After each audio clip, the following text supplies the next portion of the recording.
Welcome to Notebook Nuggets. Great to be here. Today we're diving deep into this really powerful idea of mindset. Yes, specifically the difference between a fixed mindset and a growth mindset. Right. And this all stems from research by Carol Dweck at Stanford. You shared some fascinating material. It really is fascinating stuff. And our goal today is basically to unpack it.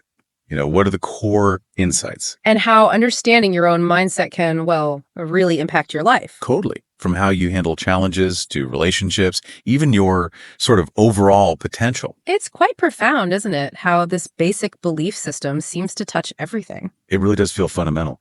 And where it started, the observations with kids and puzzles, it was so revealing. Ah, yes, the puzzle studies. Some kids faced these tough puzzles, and they actually got excited, saying things like, I love a challenge. Yeah, or they saw the difficulty as informative. Like, okay, this is telling me something I need to figure out. Which points straight to that belief they can actually get better, right? Develop their abilities. That's it, exactly. That's the core of the growth mindset.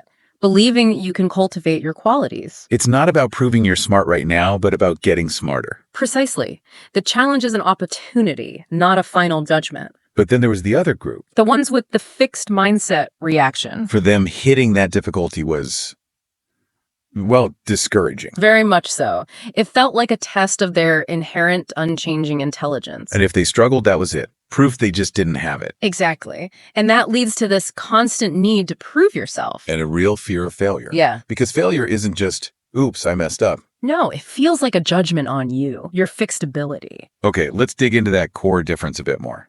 Fixed mindset first. Okay. So the belief here is that your qualities, intelligence, talent, they're basically static. Set in stone. Like you get a certain amount and that's your lot. Pretty much. So every situation becomes a test. Are you smart enough? Are you talented enough? Which must create a lot of pressure. Huge pressure. And it leads to avoiding challenges, doesn't it? Makes sense.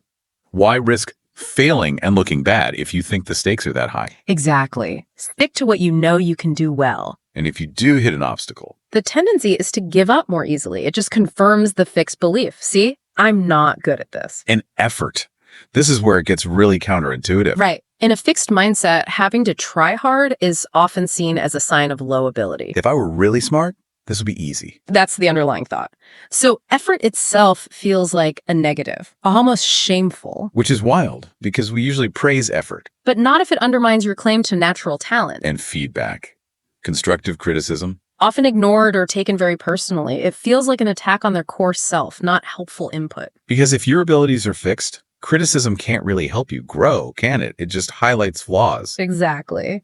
And even the success of others can feel threatening. Like their success somehow diminishes yours. Yes. It can trigger envy or make people defensive. It's more competitive than collaborative. And you mentioned brain scans earlier. Yeah. The research showed kids with a fixed mindset had minimal brain engagement when they made errors. Like they just shut down, didn't want to process the mistake. It seemed that way, not really learning from it. Wow. Okay, now flip the coin. Growth mindset.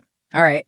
Here, the fundamental belief is different. Your basic qualities. They can be cultivated. Through effort, learning, perseverance. Exactly. It fosters this real desire to learn and grow.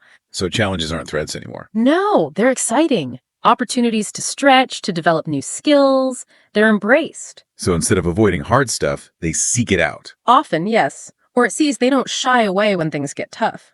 Setbacks are seen as temporary. Just part of the process. Part of the path to mastery, not a sign you should quit. And effort. Suddenly it's the hero of the story. Absolutely. Effort is the means by which you develop your abilities. It's the engine. Not a sign of weakness, but the pathway to getting better. Yes.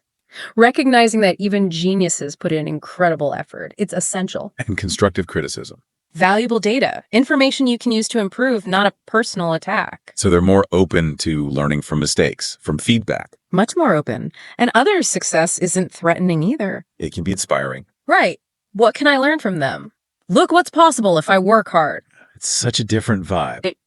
And the brain scans for these kids. Really active when they made mistakes. Processing the error, learning from it, correcting it. The brain was fully engaged in the learning process. You got it. Actively growing. Which leads us to this idea of yet. It seems so simple but powerful. Oh, it's huge. The high school that used not yet instead of fail.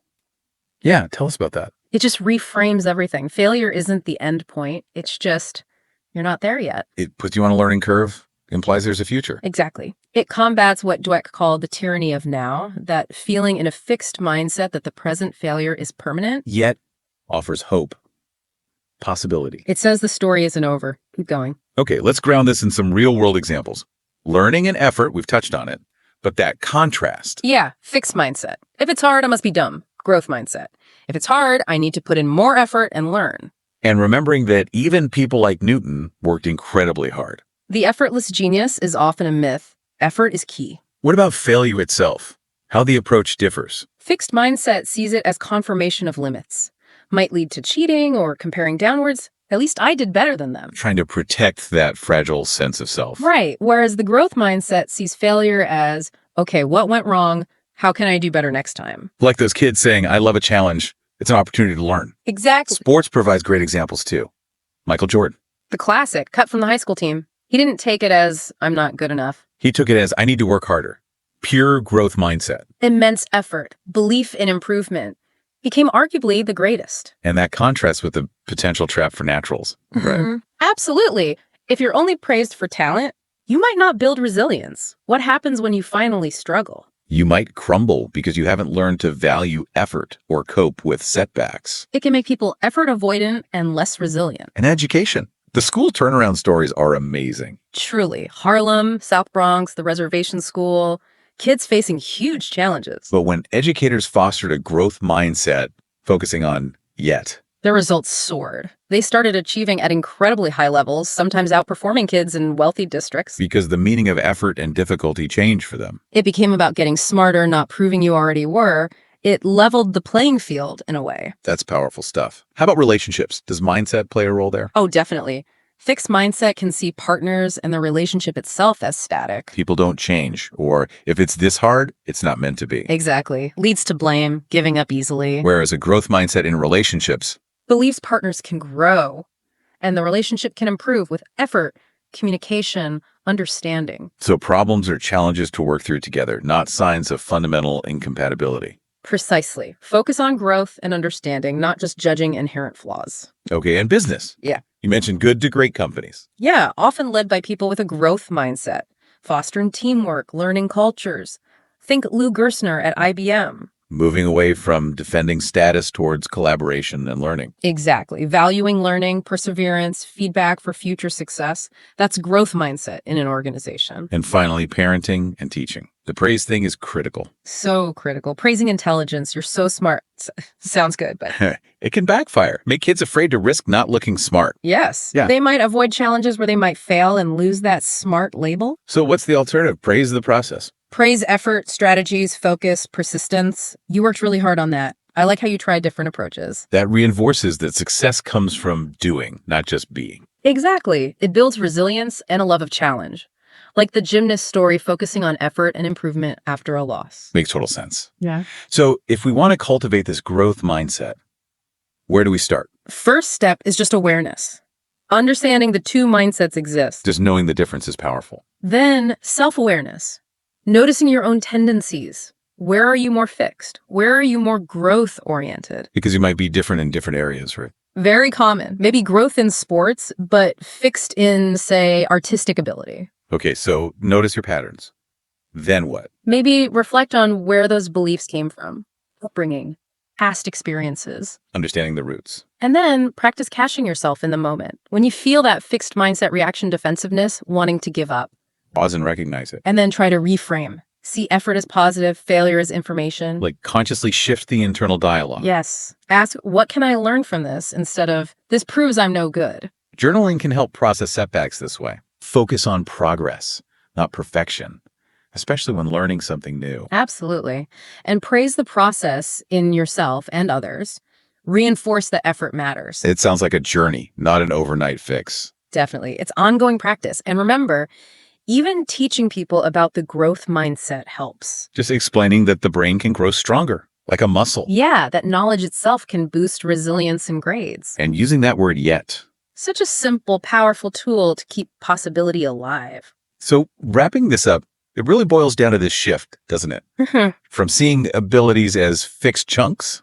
To seeing them as capable of growth through effort and learning. And that shift impacts everything. How we face challenges, learn from failure, value effort. And connect with others. It's about embracing the journey and the power of yet. It really invites some self-reflection, I think. Correct. Where in my life am I maybe a bit too fixed? What would change if I approach that area with more of a growth perspective, believing I can learn and improve? Yeah. Because this whole deep dive really underlines that potential isn't just handed out. It's nurtured through dedication, through trying, through learning from when things don't work out the first time. We really hope this discussion has sparked some insights, maybe given you a new way to look at things. Absolutely. What stood out most to you listening? Any questions still lingering? Definitely keep exploring this. Think about how you can bring more of that yet perspective into your own challenges and goals.